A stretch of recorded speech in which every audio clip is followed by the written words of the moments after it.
Le 26 juillet 2025, le Conseil électoral de l'ECAM a rejeté ma candidature à l'élection présidentielle régulièrement présentée par le MANIDEM.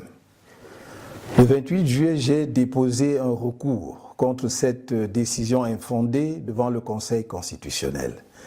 Le 4 août, nous avons présenté à cette haute instance tous les arguments de fait et de droit qui plaidaient en faveur de la validation de ma candidature, ainsi que les éléments de preuve qui établissaient l'imposture de la seconde candidature attribuée au MANIDEM. Le 5 août, au terme de son délibéré, le Conseil constitutionnel a rejeté mon recours demandant la validation de ma candidature au motif qu'il est non fondé. La décision de m'écarter de l'élection présidentielle de 2025 a été prise de longue date par le régime RDPC. Ce régime n'a jamais supporté que nous ayons évité le gros piège politique des élections législatives et municipales de 2020 en choisissant le boycott. Le régime voulait détruire le MRC à travers ces élections et ne nous a jamais pardonné d'y avoir échappé. Dès lors, la campagne de diabolisation du MRC et de son président national était lancée et la décision d'empêcher ce dernier, par tous les moyens, de prendre part à l'élection présidentielle de 2025 était prise.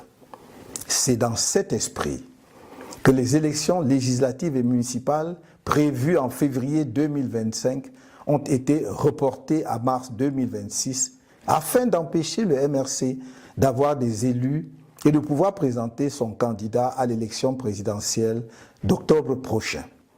Le régime RDPC a organisé pendant plusieurs mois de faux débats sur la nullité du mandat impératif pour montrer malgré cela que le MRC ne pourra pas présenter de candidat sous sa bannière et que s'il tentait de le faire, celle-ci serait rejetée et le pouvoir veillerait à ce qu'il n'y ait pas la moindre protestation.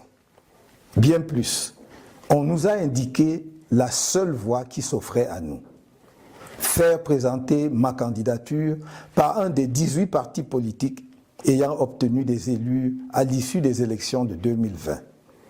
Je dois redire que rien n'interdisait au MRC de présenter un candidat à cette élection présidentielle. Mais il fallait éviter de donner au régime un prétexte pour rejeter une candidature présentée par le MRC, car le rejet de la nullité du mandat impératif était devenu pour ce régime une question de vie ou de mort.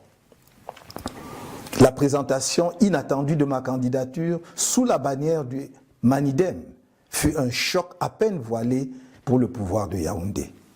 Pris de court, le régime en place s'est empressé de fabriquer un nouveau président de MANIDEM ainsi que son dossier de candidature pour créer artificiellement ce qu'on a appelé une pluralité d'investiture. Camerounaises, Camerounais, mes chers compatriotes, j'adresse mes remerciements chaleureux à tous ceux nombreux qui m'ont manifesté sans relâche leur soutien patriotique et démocratique durant cet épisode qui vient de se dénouer devant le Conseil constitutionnel le mardi 5 août 2025. Je remercie tout particulièrement l'honorable Jean-Michel Ninche, président national du FCC, coordonnateur de l'APC, ainsi que tous les membres de l'APC qui avaient décidé de porter ma candidature. Dans la même veine, je remercie le président national du MANIDEM, M. Anissé Georges Ekane, pour son patriotisme remarquable et son sens de l'histoire, sa fidélité aux idéaux qui fondèrent son engagement politique, son courage et sa détermination à voir notre pays reprendre sa marche nationaliste vers le progrès. C'est aussi pour moi l'occasion de saluer l'engagement exceptionnel de tous les responsables ainsi que les militants du MANIDEM pour leur soutien à ma candidature. J'exprime ma reconnaissance aux dirigeants et aux nombreux militants du MRC pour leur soutien indéfectible, leur engagement inébranlable et leur courage remarquable face aux multiples épreuves qui lui sont imposées au quotidien par un régime sans inspiration ni aucune vision pour le pays. Mes chers compatriotes, j'ai dit et répété que je ne vous trahirai pas. Et je ne vous ai pas trahi. En revanche, le Conseil constitutionnel, la justice et l'ECAM, le pouvoir en place à travers le ministère de l'administration territoriale notamment, qui a été de tous les mauvais coups contre nous, vous ont trahis sans état d'âme. La communauté internationale, notamment l'Organisation des Nations Unies, qui a signé une convention secrète avec l'ECAM le 9 mai 2025, prétendument pour garantir la transparence de l'élection présidentielle de 2025, vous a trahi. Cette communauté internationale, si prompte à se montrer aux côtés de la dictature qui écrase le peuple camerounais, ne s'est pas sentie concernée par le crime politique du régime RDPC contre notre peuple. Bien au contraire, elle s'est assise sur les valeurs qu'elle dit promouvoir et qu'elle prétend défendre. Mes chers compatriotes, dans le cadre de la préparation de ma campagne à l'élection présidentielle d'octobre prochain, j'ai procédé le 30 janvier 2025 au lancement de la levée des fonds irrelatifs conformément à la législation en vigueur. Suite au rejet de ma candidature, j'informe l'opinion publique que les contributions pour ma campagne à la dite élection sont désormais closes. En dépit des dépenses déjà effectuées dans le cadre de cette campagne, j'informe qu'il sera procédé au remboursement des contributions reçues dans les comptes bancaires ouverts à cette occasion, ainsi que dans les différents comptes chez les opérateurs mobiles. Des mesures d'ordre pratique sont en train d'être prises à cet effet. Camerounaises, Camerounais, mes chers compatriotes, je suis debout et resterai à vos côtés. La lutte continue. Vive le Cameroun!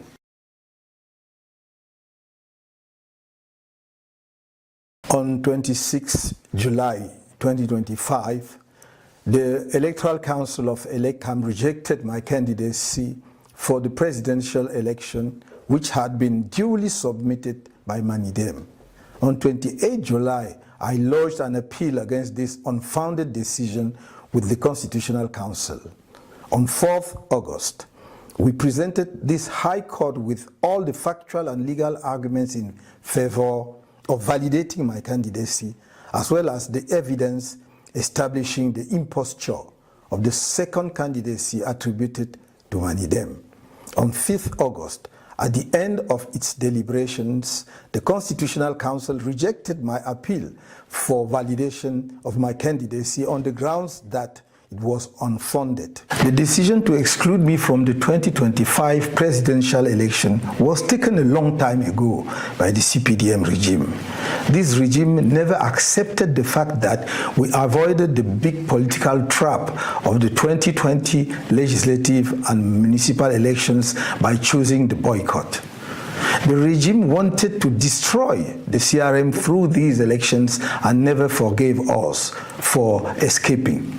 From then on, the campaign to demonize the CRM and its national president was launched, and the decision was taken to prevent him by any means possible from taking part in the 2025 presidential election. It was with this in mind that the legislative and municipal elections scheduled for February 2025 were postponed until March 2026 in order to prevent the CRM from having any elected representatives and from being able to present its candidates in the presidential election next October.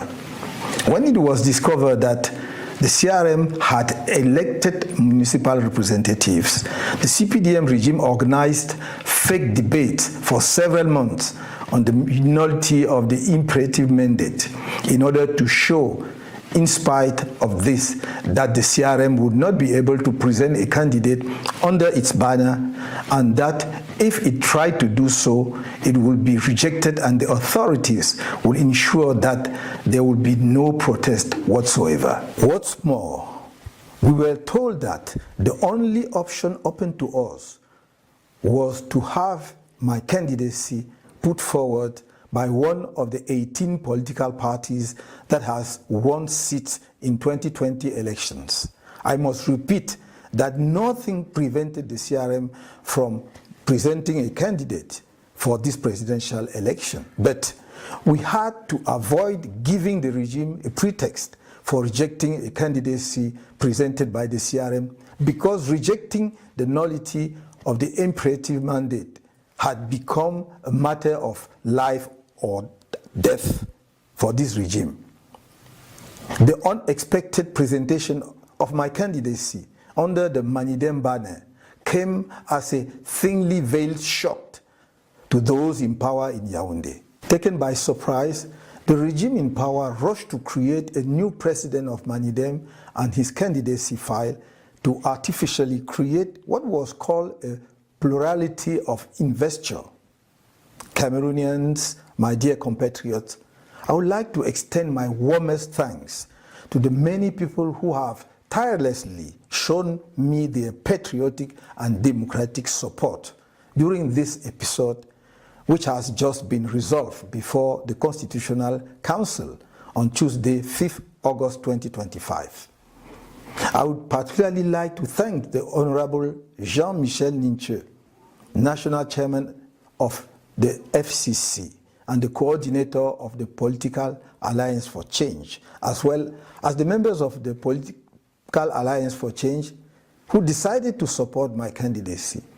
In the same vein, I would like to thank the National President of Manidem, Mr. Anissé George Ekane, for his remarkable patriotism and sense of history, his loyalty to the ideals on which his political commitment was founded, his courage and determination to see our country resume its nationalist march towards progress.